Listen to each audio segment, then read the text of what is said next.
सेव्यमान पावनाङ्घ्रि पङ्कजं व्यालयत्नसूत्रमिन्दुशेखरं कृपाकरं नारदादियोगिवृन्दवन्दितं दिगम्बरं काशिकापुराधिनाथ कालभैरवं भजे।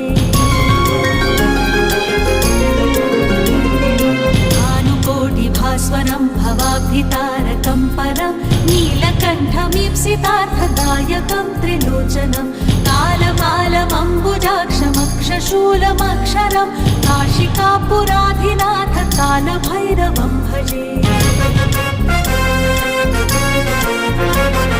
शूलटङ्कपाशदण्डपाणिमादिकारणं श्यामकायमादिदेवमक्षरं निरामयं भीमविक्रमं प्रभं विचित्रताण्डवप्रियं काशिकापुराधिनाथ कालभैरवं भजे।